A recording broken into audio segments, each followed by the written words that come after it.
한정 사상 초유의 국방위기. 이제부터 여기 학생은 없다. 너희들은 군인이고 지금은 전시 상황이야.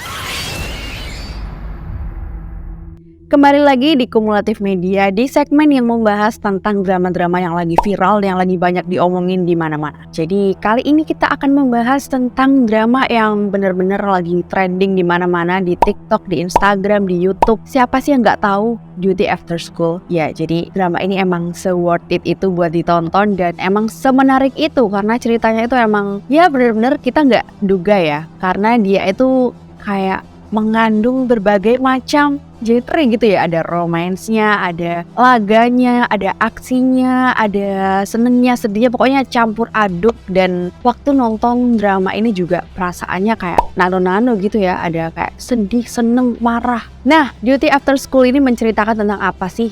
Jadi di drama ini tuh menceritakan tentang sekelompok murid SMA yang diberi tugas tambahan sepulang sekolah. Dia itu mendapat latihan militer dan itu buat ngelawan monster-monster aneh gitu.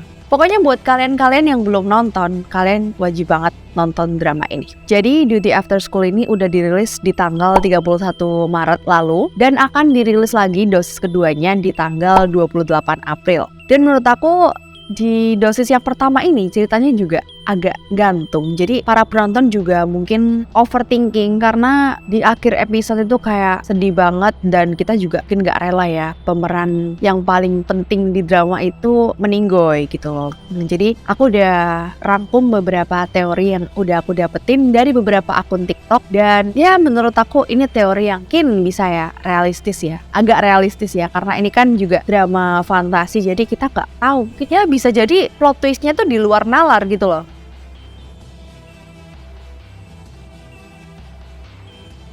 Teori yang pertama adalah kemungkinan Letnan Lee belum meninggoy. Ya namanya juga drama fantasi ya.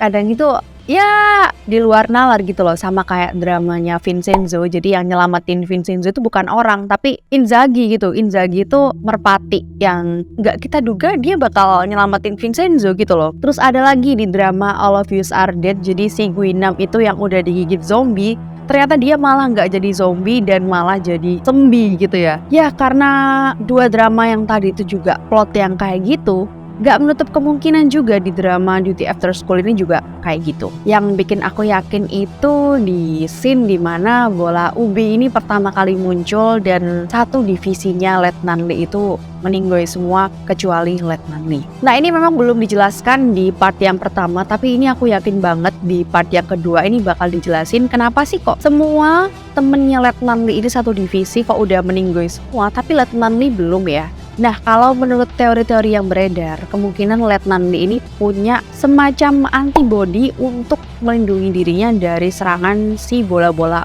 ubi ini. Nah kita balik lagi di scene dimana Letnan Lee itu terjebak di gedung dan dikerubungi sama bola-bola ubi ini ya. Nah kalau misalkan si Letnan Lee ini bener-bener punya antibody ya, mungkin bola-bola ubi ini bakal ngira si Letnan Lee ini sebagai sesama atau bahkan induk gitu ya. Tapi namanya juga teori ya, kita pasti juga nggak tahu ya ini bakal terjadi atau enggak. Cuman yang bikin aku yakin ini kenapa si bola-bola ubi ini kok nggak langsung nyerang Letnan Lee gitu loh. Kok malah dia dikerubungi dulu, kenapa kok nggak langsung kayak ditusuk pakai tentakelnya seperti kejadian waktu Bu Park atau wali kelasnya ini dibunuh sama bola-bola ubi ini. Tapi kayak gini ya, bola-bola ubi ini kan sama kayak bocil kematian gitu loh. Jadi dia tuh kayak gesit, larinya cepet, terus kayak cerdik banget. Kenapa kok nggak langsung kenapa kok harus dikerubungin dulu gitu loh. Kalau menurut teori, mungkin si bola-bola ubi ini malah melindungi si Letnan Lee dari serangan bom yang udah dipasang sebelumnya ya. Ya kita kan tahu bahwa si para siswa dan juga Letnan Lee itu kan udah masang bom. Dan Letnan Lee itu kejebak di salah satu gedung itu dan kemungkinan dia bakal kena ledakannya. Tapi kalau misalkan si bola-bola ubi ini mendeteksi dia sebagai sesama, justru dia akan melindungi Letnan Lee dengan cara nutupin semua badannya supaya nggak kena ledakannya. Itu teori yang pertama tentang Letnan Lee yang kemungkinan masih hidup. Ada juga teori yang menjelaskan membuktikan bahwa gedung yang diledakkan itu bukan gedung di mana Letnan Lee kejebak di situ.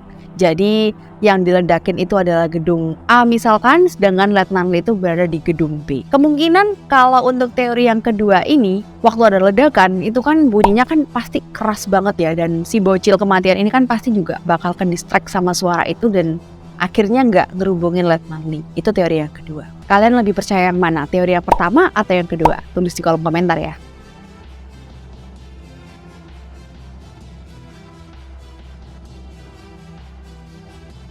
Jadi di episode-episode yang awal-awal kalian pasti inget sama salah satu siswa yang pinter banget dan dia itu selalu juara kelas, tapi dia mati duluan karena ditelan sama bola-bola ubi. Jadi kalau menurut aku karakter ini tuh kayak jadi sebuah tokoh kunci gitu loh. Dan dia tuh emang di awalnya kan dijelasin kalau dia tuh anaknya pintar, terus kayak karakternya tuh sengaja dibuat menonjol, tapi kenapa dia malah mati duluan di episode yang pertama.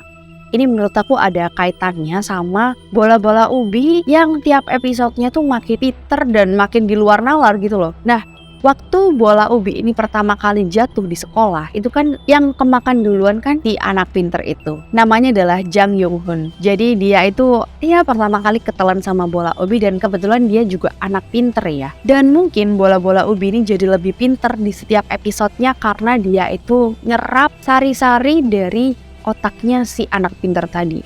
Dan aku juga berpikir mungkin si anak pinter tadi itu belum meninggoy gitu loh, karena dari semua case yang terjadi sama bola-bola ubi ini itu pasti kan kayak dimutilasi. Tapi untuk case yang anak ini itu malah kayak cuman dililit, ditelan, dan kita nggak tahu dia masih hidup atau enggak karena nggak ada mayatnya gitu ya.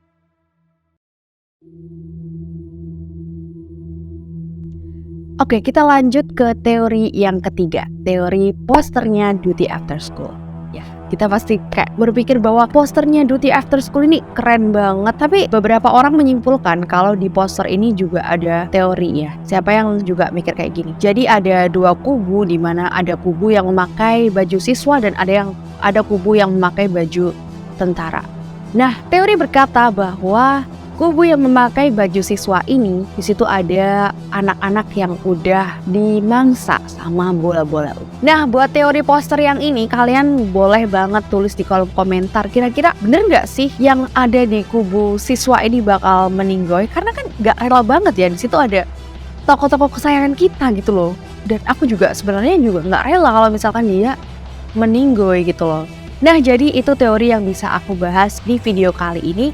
Mungkin kalian juga punya teori-teori yang bisa bikin kita seneng-senengan dulu sambil nunggu episode-episode berikutnya dari Duty After School. Kalian bisa drop di kolom komentar. Untuk kalian yang punya rekomendasi kita next mau bahas drakor apa lagi, kalian bisa tulis di kolom komentar ya. Jangan lupa like, comment, and subscribe supaya channel Kumulatif Media lebih berkembang. Sampai jumpa di next video.